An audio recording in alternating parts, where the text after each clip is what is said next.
keadaan Anda hari ini itu cerminan apa yang Anda pikirkan sebenarnya. Tetapi apapun yang Anda pikirkan itu tidak terbangun dengan sendirinya, melainkan dibangun oleh masa lalu Anda.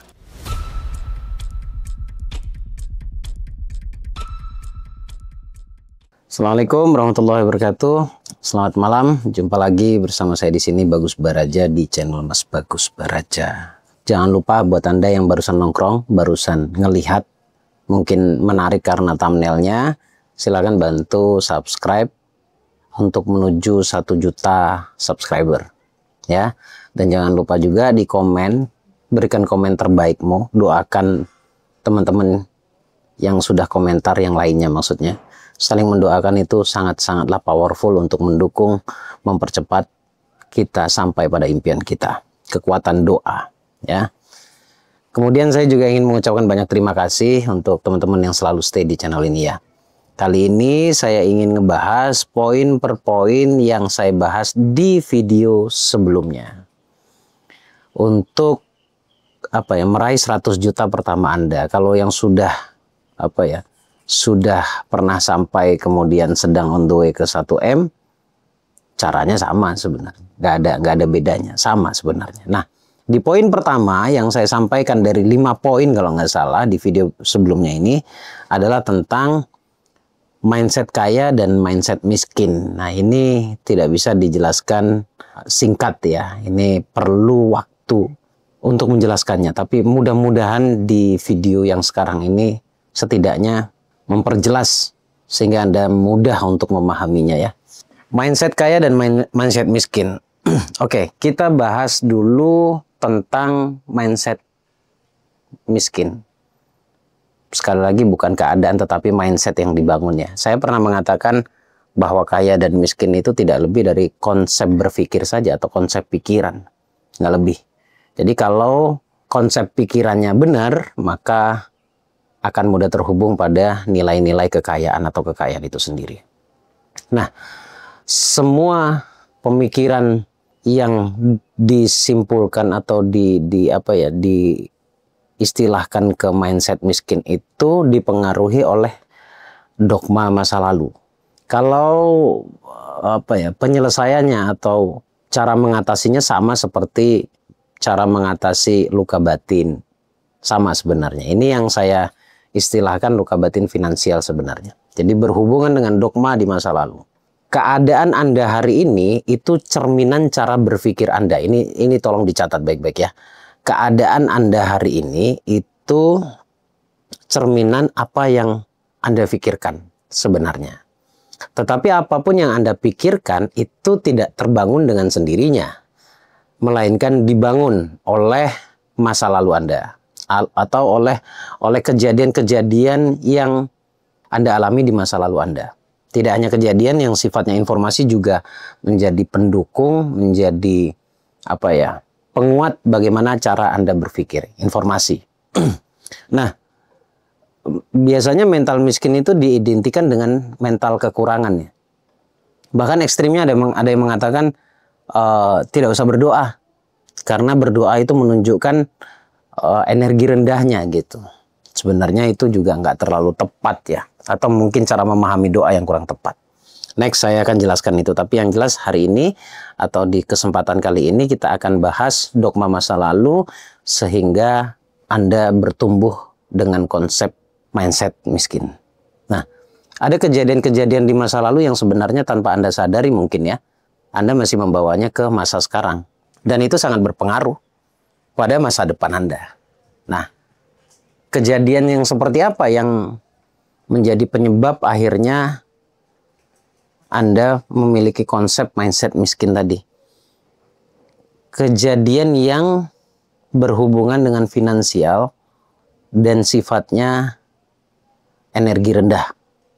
Contoh, sebuah dogma, sebuah informasi yang disampaikan di masa lalu oleh orang-orang di sekitar kita yang mereka memiliki otoritas sehingga kita mau tidak mau kita tidak bertanya, kemudian tiba-tiba kita percaya aja, atau karena seringnya itu diucapkan itu menjadi sebuah belief, menjadi sebuah keyakinan dalam hati Anda.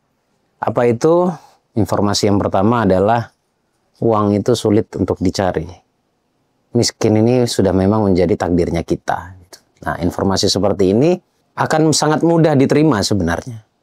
Apalagi yang menyampaikan itu adalah sosok seorang figur ya. Sosok yang benar-benar memiliki otoritas. Katakanlah itu kedua orang tua kita. Atau lebih tepatnya orang yang mengasuh kita ya. Karena bisa jadi Anda dari kecil itu diasuh oleh kakek dan nenek Anda. Oleh mbah.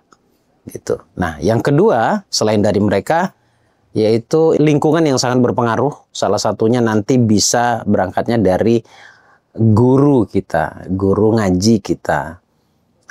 Seakan-akan ada sebuah informasi. Sekali lagi ini bukan menuduh ya, ini dogma turun-menurun loh ya.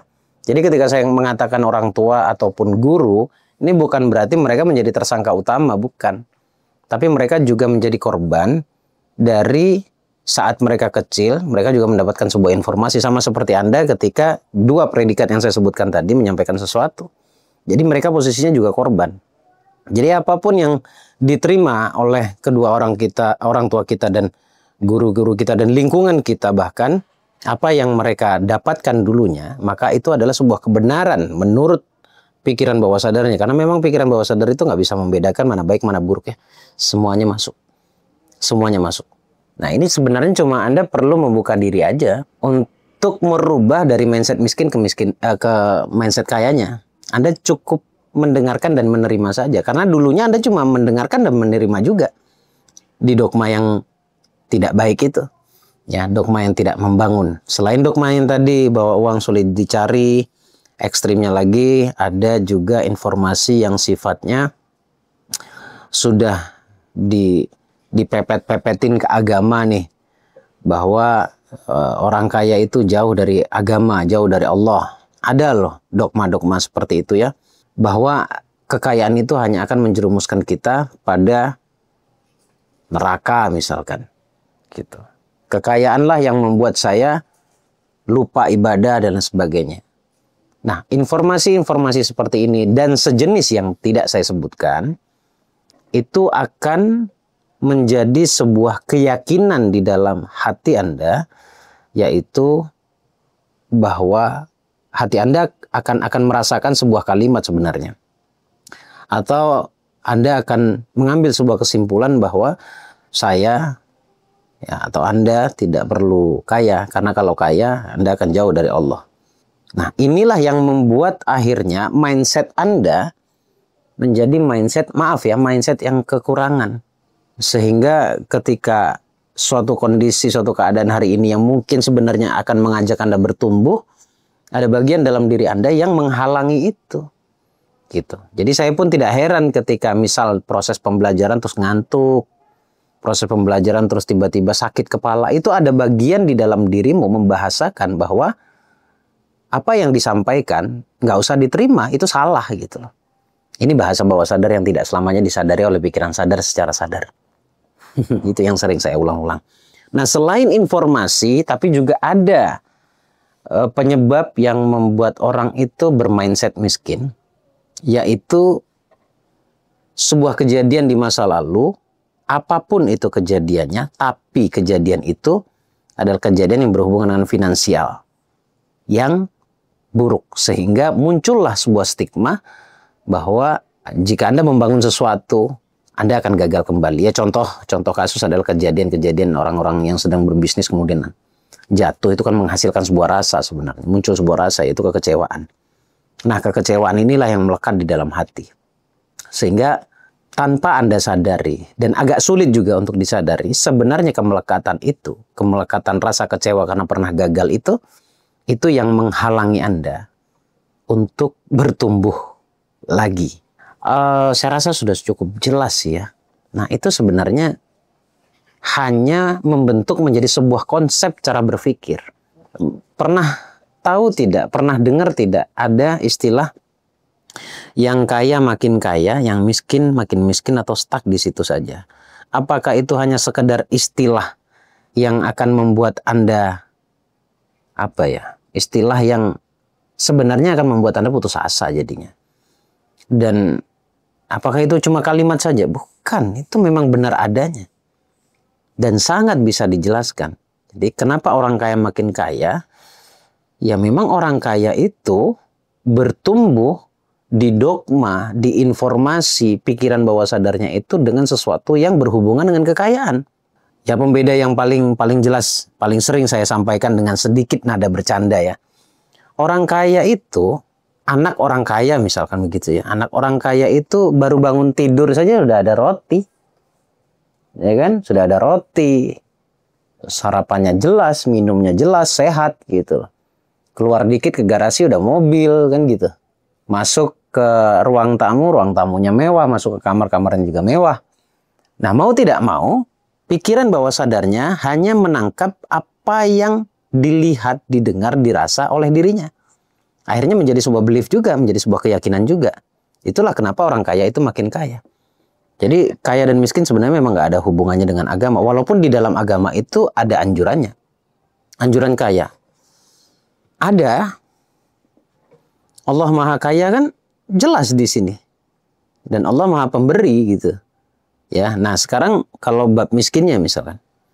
Kenapa orang miskin makin miskin? Ya tinggal dipikir sendirilah. Kebalikannya kan gitu. Orang miskin sama seperti saya dulu bangun tidur aja udah harus dipaksa, harus keluar untuk cari makan. Itu. Sementara orang kaya tadi bangun tidur aja udah ada roti keju, roti coklat di sampingnya gitu kan. Mungkin lah kurang lebih seperti itu ya. Kemudian sarapannya jelas, mungkin habis itu mereka sibuk olahraga, jadi nggak mikirin kerjaan. Nah kalau kita kan mikirin kerjaan, kita yang dari dulunya memang dibangun dengan cara berpikir konsep mindset miskin tadi. Simpelnya seperti itu.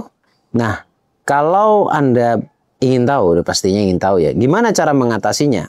Saya nggak tahu ini waktunya bakal cukup atau tidak, karena oleh kameramen saya dibatasi 15 menit untuk bicara ini. Jadi mungkin saya masih punya 2 menit terakhir ya. Cara mengatasi dogma dan informasi yang sangat merugikan sebenarnya untuk masa depan itu, cara mengatasinya adalah fahami dulu. Anda harus paham dulu dan Anda harus sadar dulu bahwa itu ada dalam diri Anda. Kalau masih ada penolakan terhadap apa yang saya sampaikan, ya percuma. Ngapain saya terusin? Nggak akan jadi ilmu juga. Dan percuma juga saya ngomong. Tapi insya Allah teman-teman yang serius nonton dari awal sampai saat ini dengan tanpa skip, Anda adalah orang-orang yang bersungguh-sungguh. Nah, temukan dulu itu. Anda harus tahu dan mengidentifikasi dulu problem Anda apa, dogmanya apa. Pernah nggak Anda mengalami kejadian yang saya ceritakan tadi, kegagalan berbisnis kah, atau orang tua pernah gagal tapi Anda sempat mendengarkannya, kemudian Anda melihatnya juga. Ini bicara finansial ya. Atau Anda pernah diinformasikan sifatnya sugesti ya, seperti yang tadi saya sampaikan. Benarkah Anda pernah mendapatkan itu? Ditulis ya, diidentifikasi sampai benar-benar Anda menemukannya. Nah, barulah setelah Anda tahu, bergegaslah untuk perbaiki diri. Terima itu semuanya. Mau tidak mau, Anda harus belajar untuk menerima. Karena 1 detik pun waktu itu tidak akan pernah bisa kita kembalikan. 1 detik pun. Kita hanya bisa memperbaiki 1 detik dan seterusnya masa depan kita. Apakah bisa itu dirubah? Itu masih tergolong nasib. Keadaanmu tuh bisa dirubah. Bukan takdir, itu nasib. Kalau Anda punya kemauan, ya Allah tidak akan merubah nasib kita ini kalau bukan kita sendiri dulu yang berusaha untuk merubahnya. Kalau Anda mau berubah, terima dulu. Terima semuanya, lalu bergegaslah untuk melepaskannya. Ya sudah, kembalikan semuanya ke Allah dengan kesadaran penuh bahwa semuanya sudah berlalu ya Allah. Maka izinkan aku bertumbuh ya Allah. Jika memang hatiku yang menjadi penghalang aku bertumbuh, maka bantu hati ini untuk lebih bisa menerima kemudian melepaskannya kembali kepadamu ya Allah. Dan katakan ke Allah, diam sejenak sebelum saya tutup. Diam, tutup mata, rileks saja, tenang saja. Dengarkan saya baik-baik. Anda tugasnya cuma mendengarkan saja. Terlepas Anda mau menerima atau tidak, dengerin saya baik-baik. Tidak mungkin 1 detik kita bisa kembali ke masa lalu. Tapi kita bisa merubah 1 detik ke depannya seperti apa. Kita tidak bisa merubah atau kita tidak bisa merubah masa lalu kita tapi kita bisa memperbaiki masa depan kita. Apa yang sudah terjadi, biarkanlah terjadi. Bilang ke Allah, ya Allah, semua yang sudah terjadi di masa lalu, aku menerimanya ya Allah. Toh pada akhirnya saya pun tak bisa kembali ke masa lalu ya Allah. Tapi bantu aku ya Allah untuk menyelamatkan bagaimana masa depanku, masa depan baikku ya Allah. Ya Allah, jika syarat untuk menggapai keindahan, kebaikan, kebahagiaan di masa depan dengan cara melepaskan semua problem yang melekat dalam hatiku, aku memilih untuk melepaskannya ya Allah. Dan jika bersinggungan dengan orang lain, maka aku memaafkannya ya Allah. Dan aku mendoakan mereka. Buka mata Anda sekarang. Saya yakin Anda merasakan perbedaan sebelum dan sesudah mendengarkan saya. Saat Anda buka mata pun seperti ada sesuatu atau kesadaran yang masuk ke dalam hati Anda. Manfaatkan itu dan lakukan itu berulang. Ucapkan itu berulang ke Allah. Semoga bermanfaat. Sampai ketemu di video berikutnya. Assalamualaikum warahmatullahi wabarakatuh.